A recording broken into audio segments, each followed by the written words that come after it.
For early access plus exclusive content, facilitated discussions, live one-on-one Q&As, and more, become a patron at patreon.com/Bruce Poinsett. Welcome back to the Blacktastic Adventure. I'm your host, Bruce Poinsett. And on today's episode, I speak with Nikeisah Newton. Nikeisah Newton founded Meals for Heels, a late-night meal delivery service for Portland's sex worker community. M4H brings fresh, delicious meals to those with less access to healthy food. As a food activist, Nikeisah uses food as the entry point to dismantling systems of oppression, and as a social enterprise, M4H is thriving, feeding frontline workers, LGBTQ, and houseless folks, and protesters. So this conversation was really, I think, a long time in the making, and I'm glad we were finally able to connect. You know, Nikeisah's just got great energy, and I've just been following Meals for Heels for a little bit now. I was just a fan of, just as I told her, just that it existed.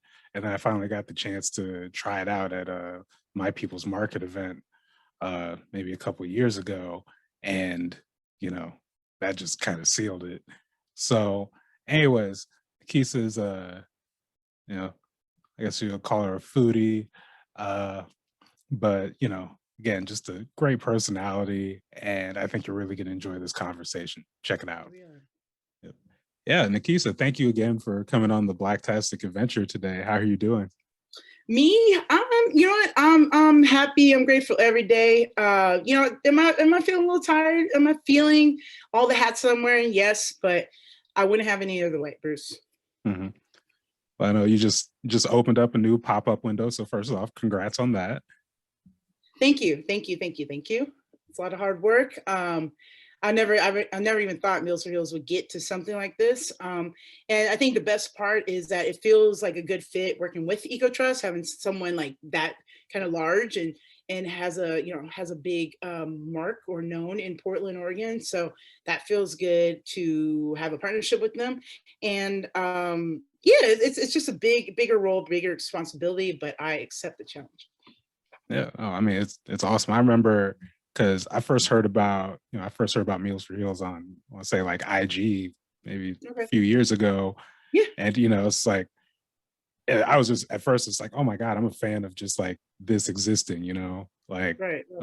It's a delivery service specifically for sex workers, and it's Black owned and founded. What? Okay. What?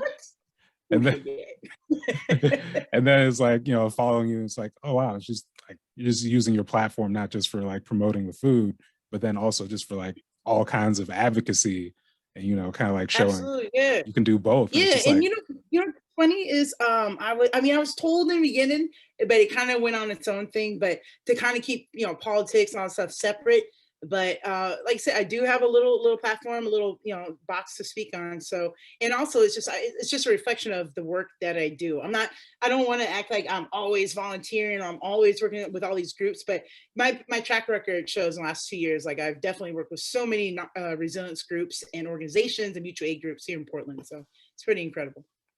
Yeah. I mean, I was happy because I finally got to actually try it at a My People's Market event a little while back, and okay, yeah, I know it's just like as a chef, obviously you go out there to just make the best food, but I was not ready. Like I was just serious. Like it was like oh yeah, I know the reputation, but I was like, oh my goodness, this kind of fucked my day up a little bit. Oh my goodness, So yeah, yeah. Now, thank you.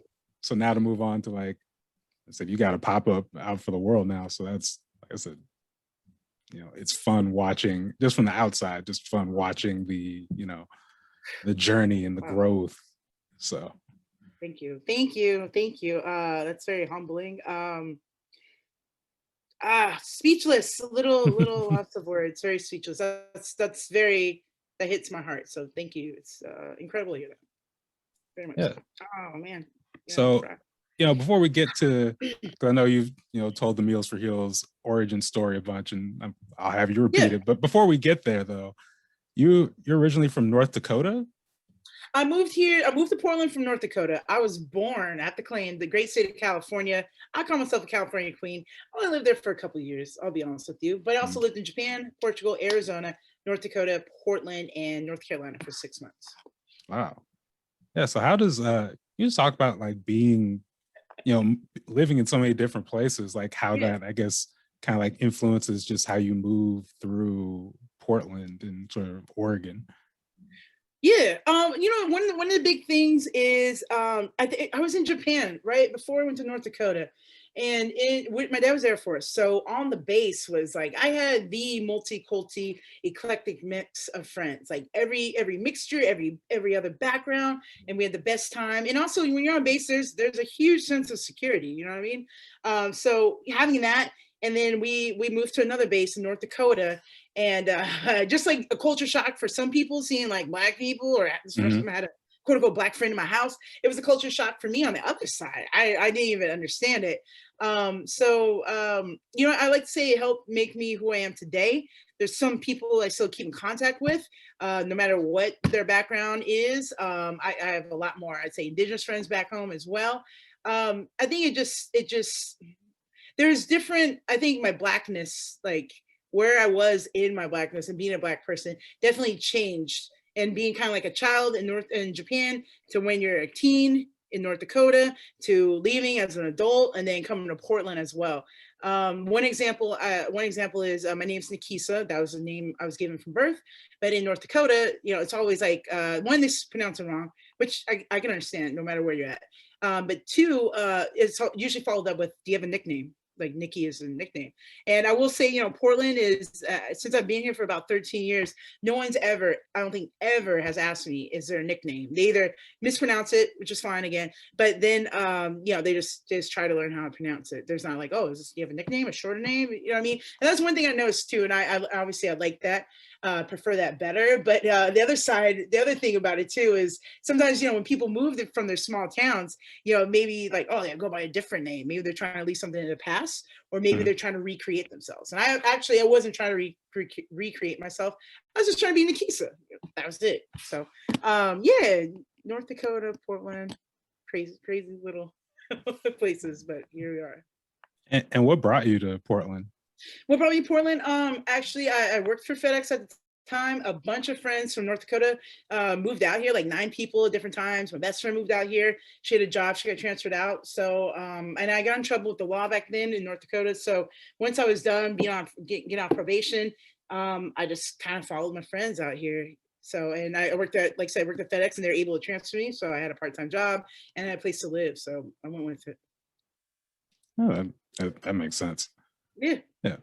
So I was curious, like pivoting over to cooking though, like what got you into, what got you into cooking initially? And then when did you start seeing it as like, oh, I could do this as a career?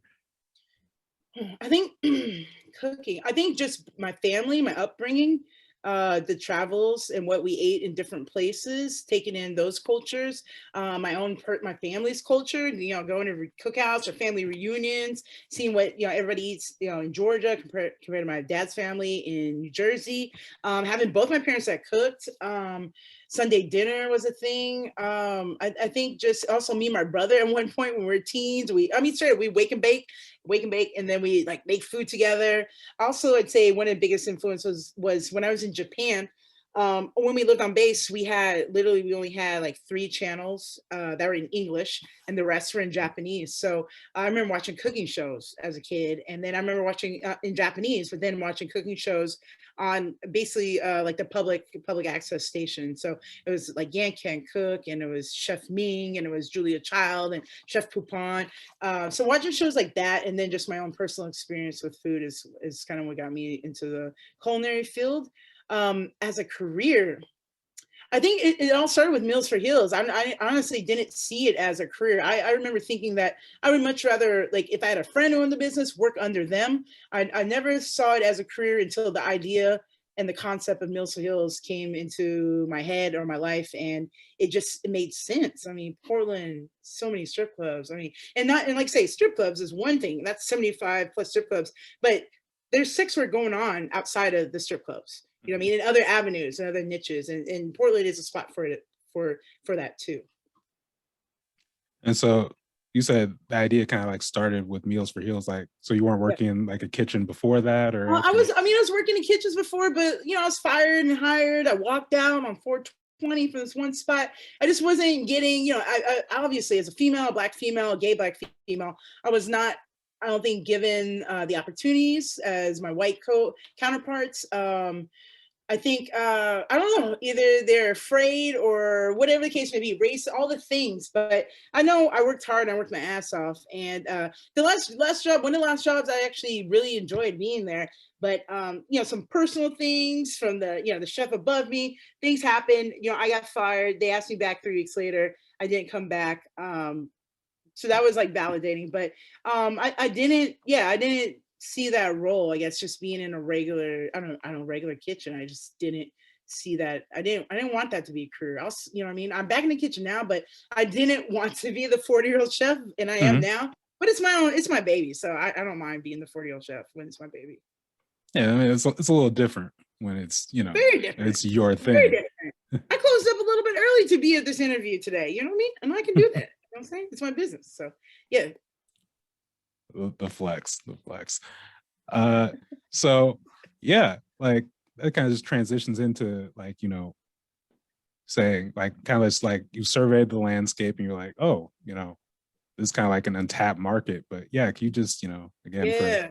just talk about that kind of like the origin of Meals for Heels? The origin of Meals for Heels is, so I had a partner at the time who she was full-time school. She was also interning, and she also danced, to pay for school. And so there's many times when she had that little downtime, it was either study, take a nap, get ready for work, which takes some time when you're going to go dance, makeup, all that stuff, hair, you got to do all that stuff, or make some food. So I would prepare food.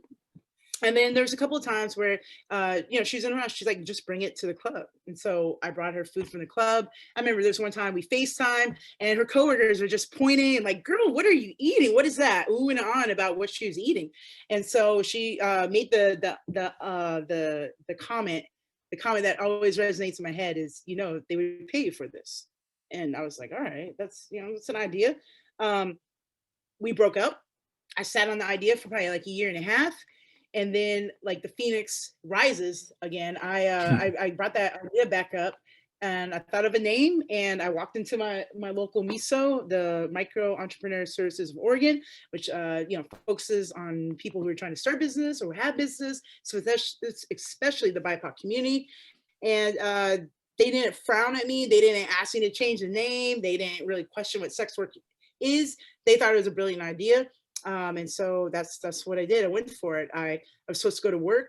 I believe it was on a Wednesday, 10:30 a.m. to be exact. I was taking a shower, 9:40 a.m. As kind of like the movie scene goes. I cleared the mirror, and I just honestly, I had the epiphany. I don't want to go work for someone. I didn't want to go work for this employer. I didn't mind working there. I was fine with it. It was an easy gig, but I just didn't want to do it anymore. And so I actually called out. I got fired. But being fired, you can get unemployment, which helped me start the business. And so the rest is history, really. Yeah. And so like in those early days, like what would a typical, Meals for Heels day look like? Typical Meals for Heels day. Well, usually, so I started service Friday, Saturday, Sunday from, was it going? Was it 9 p.m.? 9 p.m. to like 3 p.m., 3 a.m. Typically, I would rush around, and I go to Winco and go get all my products and goods, try to be home by 6, try to get everything prepped, try to put something on Instagram, try to do all these things, take in orders. And then, probably, sometimes bust out at 8 p.m. There might be someone who wants to order early, someone who's working the 5 to 9 happy hour shift, etc. And then it just depends on the night, but usually it was delivery, maybe come back to the kitchen, or it's like 4 deliveries and just like make them all, and then just boom, jump club to club. Or say on a night that I wasn't working, which happened a lot often, but say it was a Tuesday, and this happened for a client at Devil's Point, where I was just making soup. I was about to make soup, and I was going to put meat in it, and I hadn't got to that part, and she's like, hey, I'm hungry, I pay you. And I was like, all right. $13 soup. I'm like, all right, I just want to put the meat in there, the shrimp or whatever. And so I brought her soup. She thought it was delicious. You know what I mean? So it was nice to have that set schedule, and it was fun because it felt like instead of going out and spending money, you know what I mean? I was out in the scene, but I was also bringing in, some income. And I mean, who doesn't like walking into a strip club? You know what I mean? And also, I mean, I'll be real, getting, the attention, you know what I mean? The dancers, what? Hey, it's like the ice cream man coming in. They're all happy. Everybody's happy to see you. You know what I'm saying? So it is. Man, COVID, I tell you, but it is a beautiful thing, and it's a good feeling to walk into the club and everybody knows your name or whatever, like cheers and shit, and have a good time. Feed them because when they're hungry, and knowing that I'm feeding something that is going to do good for them, whether not just their belly, but it's going to feel good. I mean, people say it's energizing food. I just know at the end of the night, it's not going to be greasy, it's not going to hurt or whatever. It's not going to make them gassy, etc. So I'm very proud of everything that comes out of my kitchen. Yeah, it's funny. You remind me of recently just started watching Snowfall, and it's like one thing. It's like everyone loves the Candyman, but it's like just pop right in my head. But yeah, you talked about going to Mizo, and them not like being actually like embracing the idea. Can you just talk about sort of like the larger reception you've gotten over these few years? Absolutely. I mean, I would say it's been about 1,000% positive. And were you expecting that? I was not expecting that. I expected a lot more people like, what is sex work? We're automatically thinking of prostitution. We're automatically thinking sex trafficking. But I think it's just people who know. And there's a lot more sex workers out there that we know than we know. There's a quote like, you might know someone is a sex worker, you just don't know that they're a sex worker. So it's been, I mean, beyond, I don't know, it's hard, beyond anything that could have been dreamt, even not even imagined, but dreamt. So when you have people from Bangladesh, one from Bangladesh who says, hey, I saw this about you or heard about your business, I want to say thank you and this, that, you're doing God's work. Or when someone in Sydney, Australia, or the UK, or in Canada, they want to interview, or someone made a cartoon for me in like Denmark or something. That's I mean, I don't even know how to wrap my head around it. It's nice to make food or do something with a purpose or a cause. It's definitely my calling. I'll say it. This I've always remembered growing up. I wanted to help people, or just help people. I guess that's all it would be. And so it's nice to be embraced on such a wide scale level. Like I mean, hey, I love the Portland food scene, but man, you know what I mean. My business is we in our own lane because it's something that affects the whole world. You know what I mean. And so it's been 1,000% positive. I have had one quote unquote hate call where I was told the words were "fuck you, you feminists," and I think I know who that was, and that was maybe someone from the South. And because I donated soup to somebody, I had a visit from the FBI, and they wanted to ask about the soup cans, and I don't know. There's a joke about the soup cans. So otherwise, that's the only hate or disrespect I've seen. I don't read all the comments. I saw one comment. I've seen a couple comments, but I don't let that get to me because it's been the good outweighs evil all the time, every time, at least in my world. I mean, that's awesome and relieving kind of to hear. Just that's been so, obviously, because I would suspect it's like, yeah, you've probably gotten a lot of blowback, but I haven't. I'm surprised by it. I think, people, I mean, like I said, people, I mean, might just, there's probably more sex workers or people who have been in the industry or around it, or see that it's not this dark, devious thing. Or, I mean, ultimately it's across as many, sections and things. So, it's empowering women. There's a trans sex worker aspect. There's Black women that are involved, strip club culture, that's tied into hip hop culture. That's, I mean, all these things are, reproductive health, all these things, sexual education very much coincide with, sex worker rights, allyship, etc. So, I mean, I'm all for it. You know what I mean? It's a beautiful thing. Beautiful thing. Yeah, and you kind of just touched on just like also just the timing of kind of like right now, just also really helps. And you even talk about with like just how like with like hip hop and how a bunch of music that shaped what the last 10, 15, 20 years. it's straight out of the strip club, like, you Right. know.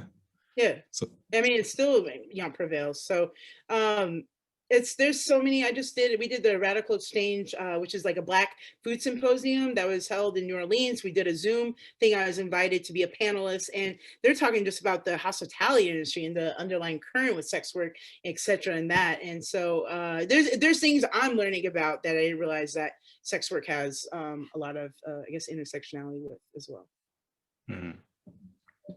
Yeah, and kind of just on that topic, like I said, you've kind of like really used your platform to Yeah. help like really just like advocate and even just educate a lot of people. Can you just talk about how you've seen, even just in like here, I guess like really specifically like in your sphere, how that uh yeah, the conversation around sex work has kind of evolved or I guess mainstreamed a little bit, if that makes sense. I mean, I think with the pandemic, like I said, there was a big push where maybe your average Karen is now maybe doing some OnlyFans or selling her content, selling her undergarments, or Joe, whoever.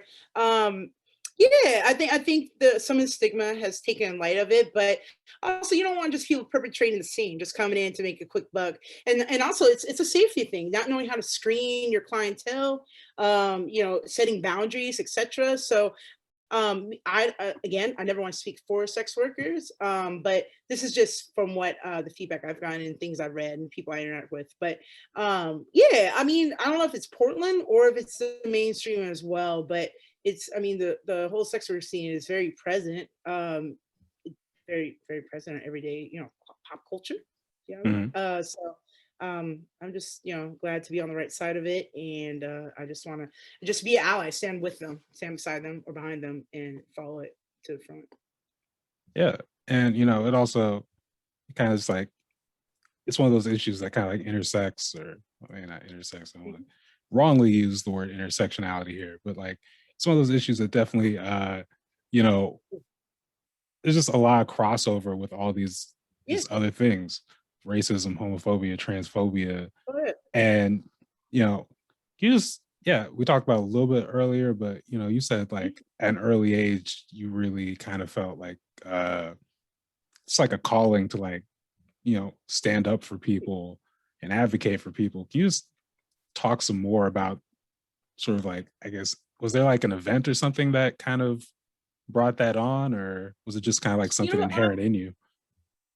I think it's something inherent in me. I think having my mom and dad being in both a positive active role in my growing up, having my brother, I think traveling at a young age, living outside the United States, seeing what that was like. I think just a little bit of who I am. I don't know. I mean, I try to advocate for friends and stuff like that. But I feel like most of my life that people don't mess with me, people don't fuck with. I don't know, it's my stature, 5'10", pretty curvy, thick woman, but and maybe my black demeanor, people, but then they know me and they realize all stuff. But people aren't. I'm not the one who's getting like ripped off from this quote unquote friend, or people are fucking with me or taking my shit. So people, I don't know, people don't mess with. So maybe that aspect, and so I want to stand up for maybe other people who can't or won't, or what I mean. But I'm still learning, and I think it's just wanting to help folks. It's just I don't know, in my soul, it feels right. And we all have our struggles, and so I just know we're stronger together. That's really what it is. And and just like again, everything intersections. If you like say, I jokingly say like there might be a redneck stripper out there, and there probably are. You know what I mean? But like I'm assuming if you care about sex workers, then you probably might care about Black women's health. Care about Black women's health, you probably care about trans people's rights, and care about that. You probably care about return to land to indigenous people, or climate change, etc. You know what I mean? I mean, I could be wrong, but some of these things do kind of line up. Mhm.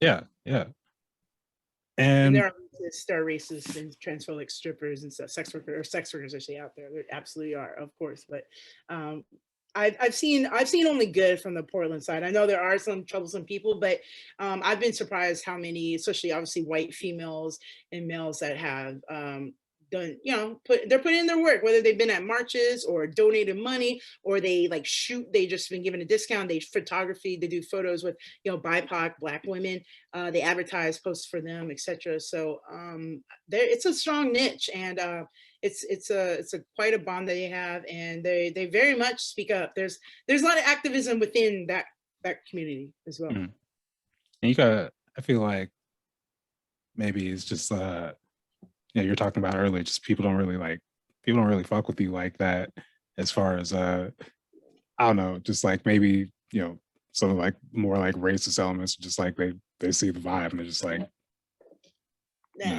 nah. Yeah. But yeah, so kind of pivoting from that though, because just in like I'll bring it back to the food, and Yes. like vegan soul food specifically, because I first got introduced to kind of like the idea like 2012, 2013, because I was working at the scanner and I was covering this like Malcolm X weekend kind of like event, and there was this people that were doing a Green Lady Foods at the time. It was actually the Abioto family kind of like vehicle at the time, and like that was my first time kind of like really diving into like vegan anything, I think, actually. So and I had some other guys there from, it was like, I think it was like a fraternity or something, but so we're all just kind of like getting introduced to this, and we all kind of like had that aha moment. But at the time I was like, oh, it was an interesting novelty, this is cool. And but then like seeing it kind of like in this case as like not just like as a brand, as a vehicle, as something that's like one goes on delivery, and then now it's like you have a storefront with it.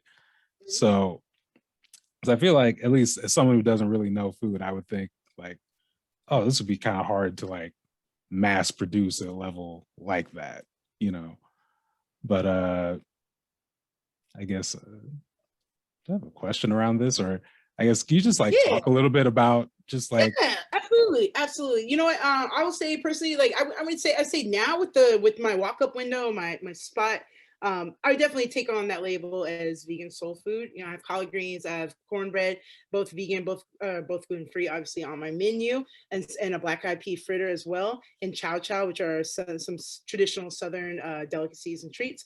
And the name was given, I believe it was Ty Carpenter or it was Teresa Rayford, but I was feeding them Don't Shoot PX for a week, and I gave them all vegan food. And one of them texted back and said, they just dubbed it, or they put a post and dubbed it vegan soul food. So I mean, the term isn't new, definitely, but I like to take on that role, and I'm looking to decolonize my food, and all this stuff like that, and learn more about my history and the food history of Black America and whatnot. But yeah, I mean, mass produced, we're not on that big of a scale. That sounds really huge.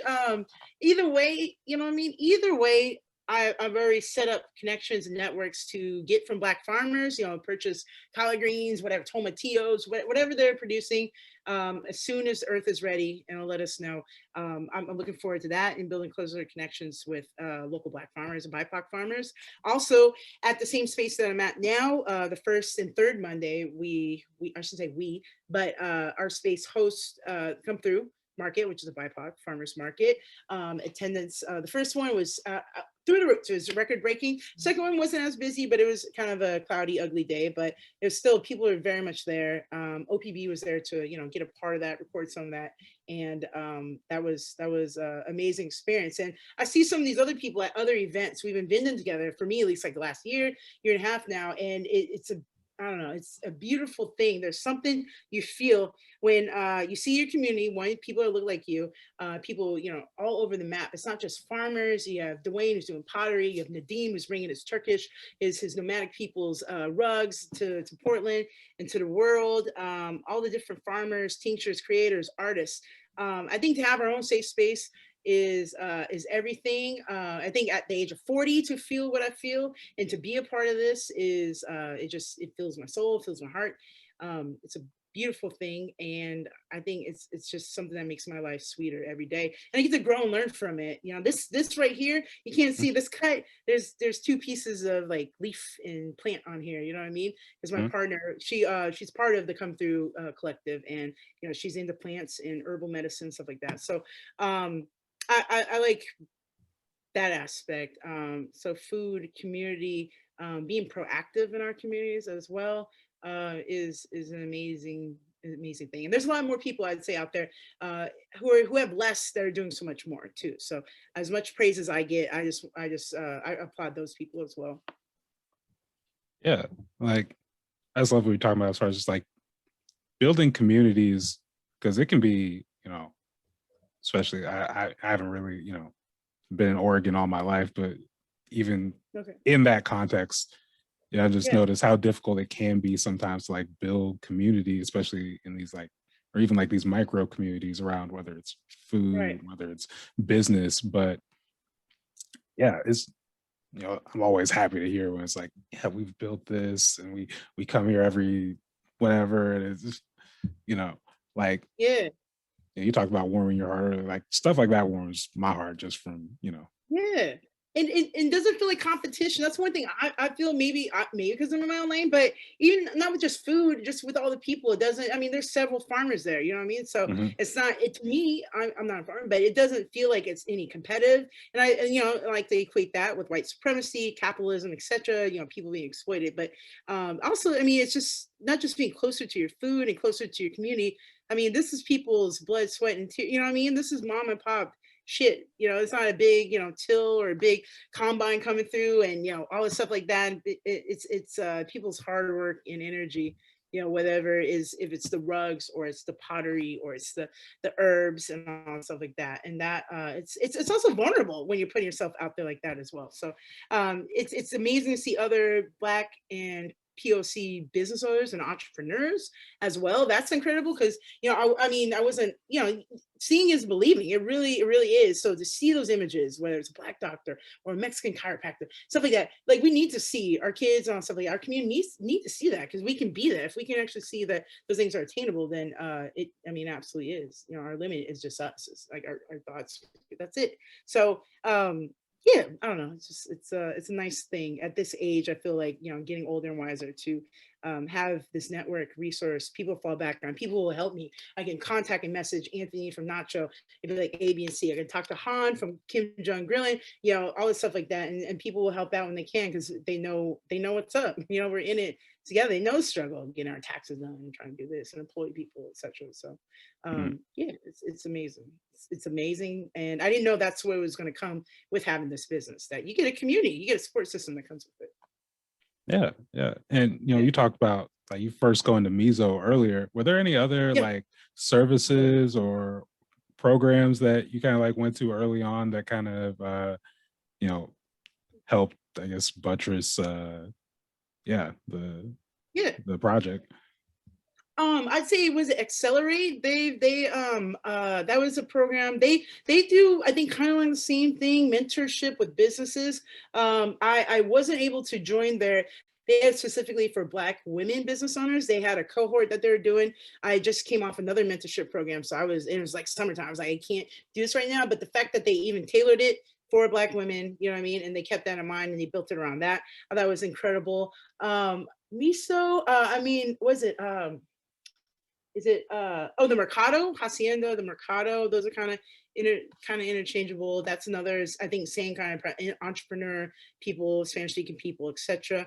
I think I mean, you know, I guess Prosper Portland, my people's, that's connected with my people's marketplace, groups like that, you know what I mean, all those looking, I guess, to you know, solidify equality, equity in the Black community. Mhm. And now it's Eco Trust in the red on salmon. So super excited to be working with them. Super excited that they're not afraid of saying sex work when they mention my business. And in the future, we have an event coming up, a vaccination clinic with the Haymarket Poll Collective / the pediatric stripper strike. And I'm incredibly proud that they allowed them to, you know, use that space. And so we can do a vaccination site that's geared towards sex workers that are Black, and people of color as well, trans, etc. Mhm.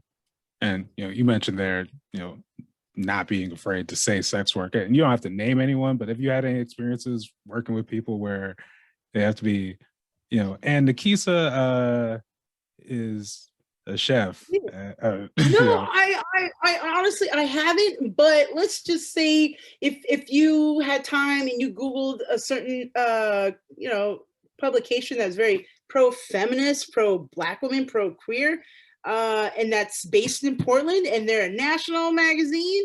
And I handed them a flyer when I started, and they still haven't contacted me. I'm not looking for an interview, but I am in your backyard, and this is a unique business, and we check all the boxes, and they still haven't. Some people call that SWERF. There's people who are against sex workers, or a TERF, someone that's like anti-trans people. I don't think trans people are like real people. There's one or two people. I won't mention, but I mean, those are more publications, I should say. But as far as interaction with people and anything organizations, I personally haven't. Like I have 130 meals I'm about to do for the Oregon Nurses Association coming up. So the people I get to work with are amazing, and obviously they are pro sex work, pro black woman, black business, black founder, gay, out and proud, 2-time formerly incarcerated, just say all the things you want to check. You know what I mean? I think they're making a point by putting the money where their mouth is, and I'm all for it. Yeah, that's what's up. Yeah, just kind of talking about what's coming though. Obviously, like I said, we talked beginning. You just opened up, the pop-up. Actually, before we talk about what's coming down the line, like you just talk some more about it's only been a few weeks now, but just how has it been with a new storefront and injuries to show for it already? You know what? Honestly, I'll say this: the hardest part is me managing people, me putting trust into my staff, because I've been doing this by myself. It's nothing against my staff. It's just I've been doing this by myself. Started out of like the kitchen in my house. You know what I mean? I had roommates and trying to get this all done. To now, I just like say I never thought this is the route it would take. So to have my own space, it feels incredible, and to try to make it my home, you know what I mean, and to have staff and to be responsible, for the things I need to be as an employer, and to create a non-toxic work environment, to create transparency. These are things I'm learning. I don't feel like they come naturally with this new location. So I'm trying to do my best. It's a lot of growth and learning for me. It was very difficult, I think, building up to it, but I think week 3 now we're getting into our routine. We're seeing that it's very weather dependent, so that helps figuring out. So yeah, I think it's just a growing process. There's going to be bumps in the road, but nothing too major. It's just I think now it's trying to get it all done in a short amount of time, because I'm at the kitchen, 10 a.m., 11 a.m. to like 4:30, you know what I mean? So trying to, try to get other business things, also, get my personal life, like the move, etc., lined up. Has been hard, but I got my dry erase board, and every week I am crossing things off, and shit's getting done. It just might take a little longer, you know what I mean? But I wouldn't change it for the world. I didn't think, like I said in the beginning, I didn't think I'd be back in the kitchen. And I said something to my coworker today. I'm like, shoveling food in my mouth in the corner. I'm like, I thought I'd never be doing this shit again. You know what I mean? Having my own spot and running around. You know what I mean? But here I am doing it, and I embrace it because it's my baby. So I'm not working for someone else in the kitchen, shoveling food in my mouth in the corner. It's mine, and I'm doing it. So also, I can take my little break whenever I want to. I just walk out and be like, hey, I'm gonna eat. So yeah, it's a learning process. It's growth as a person, as a human being, and an entrepreneur. And so if there's a storefront now, is there still the delivery aspect, or is it? There's still the delivery aspect. I mean, it's so for me, I guess now it's been a month since last time I delivered to a club. It was right before we went to extreme risk, and then we got out of it. That's one of the things. I was talking to someone today who came in for food, who does marketing. I haven't had to pay for advertising, but I think I will actually look to invest into marketing back into that community, because honestly, with COVID, it feels like I have to reintroduce my business to the strip clubs. I've had some old regular. man, I had so many regulars. You know, business was very consistent and good, and it wasn't a thing. But a lot of my clientele, I mean, I'd at least say 70, 80% aren't aren't actively on Instagram and slash doing sex work, or I just aren't on, you know, aren't on Instagram, or yep, aren't on Instagram, so I can't see what they're quite doing. But there's some that are half foot in, half foot out. You know, homegirl's got a professional job, but you know, she just started dancing again because the clubs open back up. I personally, I can't wait to deliver back to clubs, but I also know some of them, you know, they're probably trying to get their bank account back up to good. So I'm not going to, I guess, like, you know, put the pressure on and be like, hey, you know, like, come eat food, come eat food. They know I'm there, you know what I mean? We're gonna let them know we out here, we care about you always. And so I think the vaccination event, because that specifically deals with a sex worker advocacy group, activist group, will help. And yeah, I actually look to invest into marketing back into that group, getting back in there. So I just gotta imagine. I'm just thinking about it from a time standpoint. It's like that's gonna be that could be a thing.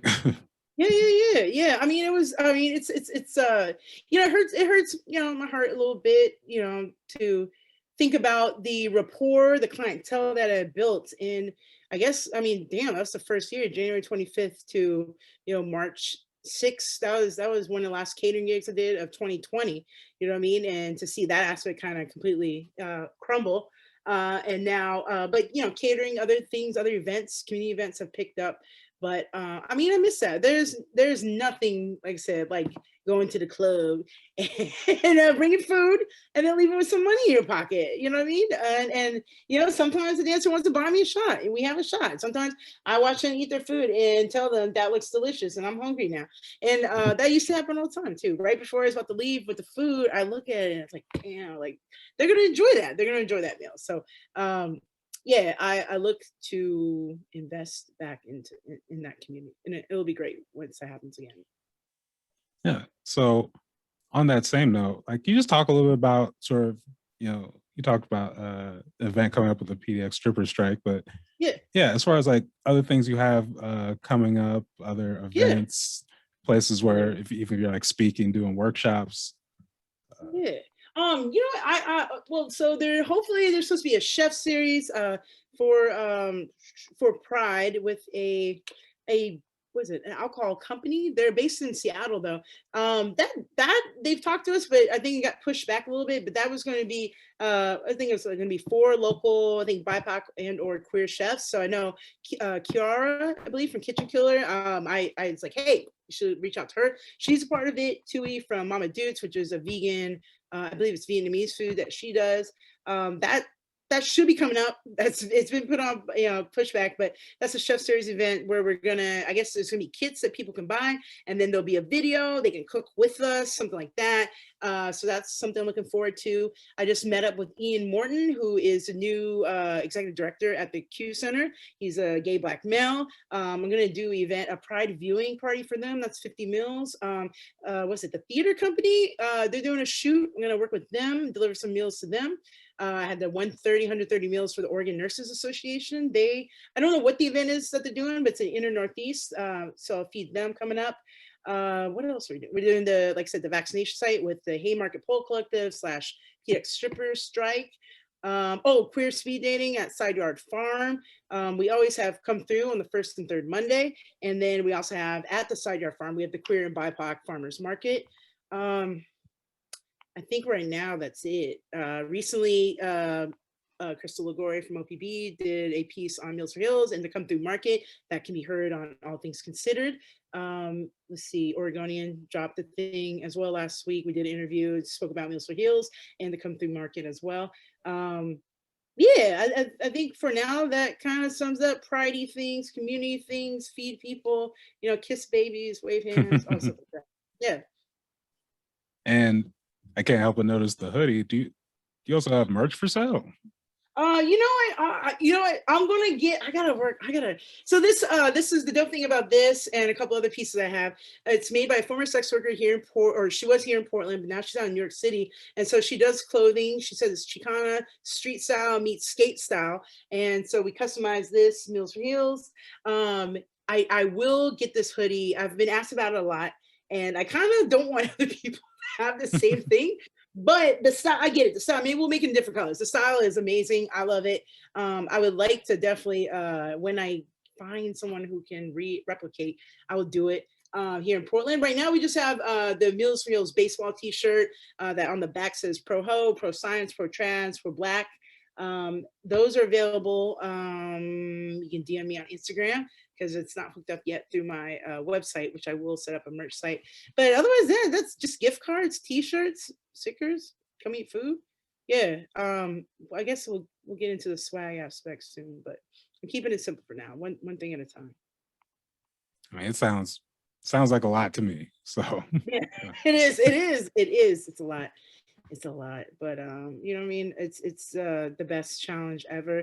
And you know, I mean, I believe you, me, it gets overwhelming, and it gets, you know, it gets frustrating, overwhelming. It gets to be too much. But I think it's kind of like, it's like this kind of always going up and then a little bit down, but then it rises. And I just want to share what I feel, the goodness I feel, the happiness I feel, the positivity, the strength I feel from my community. I just want to share that with everybody else and let people know. It doesn't have to be a business.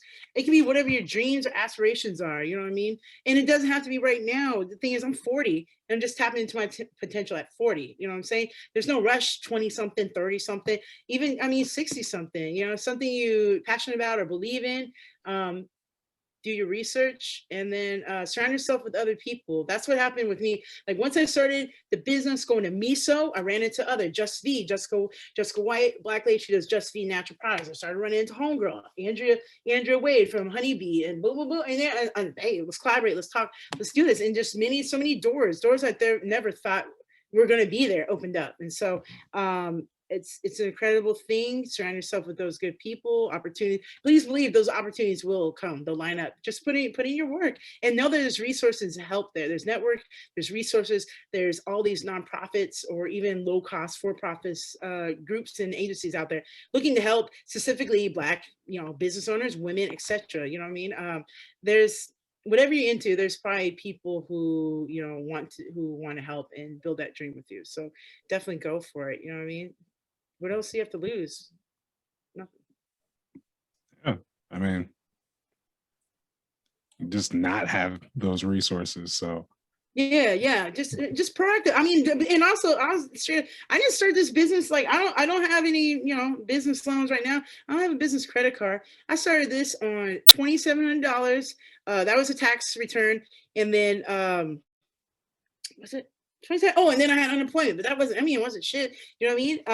And so, and also not just the 2,700, but also I had to pay about $1,100 in licenses and permits that first week. So, you know what I mean? 1,600-ish, I started, you know, in 27, I started this business, and she got really slim. You know what I mean? It was definitely slim pickings month to month, and then COVID hit and all that stuff. And now we're steady and we're good. And we're, you know, we got our, you know, foundation's very solid, and now we're learning how to, you know, be a good entrepreneur and business owner and keep this thing going for the next couple of years. And, you know, maybe see we can branch out in different areas, maybe get a meal at New Seasons, or get it put in the deli case at Whole Foods, or grab and goes at Elephants, or Green Zebra, something like that. Or Eddie Hill from Black Food Sovereignty Northwest. He was speaking about selling your recipes to Burgerville, or like the University of Washington, you know, it's like stuff like that. He's been working with other Black people in the Northwest about doing stuff like that. So same thing. I didn't know all these other opportunities could happen like that. And so I think that's a role of hopefully being a successful business owner. Just keeping all those avenues open, having different sources of revenue coming. Yeah, it's just the vision. Again, like I said, I'm, you know, big, just in general, like forward thinking.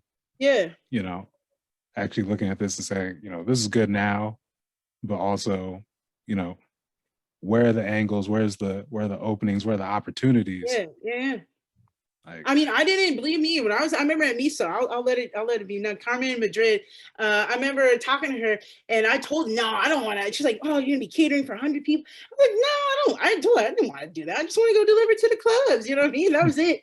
And I mean, probably a year later, maybe more, maybe less than that. It's like, yes, I do 100. Like, catering for 100 people like frequently, or 150, 150, 90, 20, 40 here and there. And so again, I didn't know that these opportunities would arrive, but apparently, if you're going down the right path, you know what I mean, stuff like that will open up. You keep putting out a good product, you keep being you, stay true to yourself, stay true to your community, keep your feet down, and just keep it moving. Have a good time doing it. Yeah. Well, again, like I said, I love seeing it. So yeah. Bruce, that's kind of you say. Thank you so much. Yeah. Nikeisah, thank you again for coming on the Blacktastic Adventure today. And yeah. Much more success to you. Thank you. Thank you. Thank you. Thank you. I'll definitely be by the window. When I want to put back out to the world. So yeah, if I'm successful, everybody hopefully will be successful. If I come up, we all coming up. Just know that. Absolutely.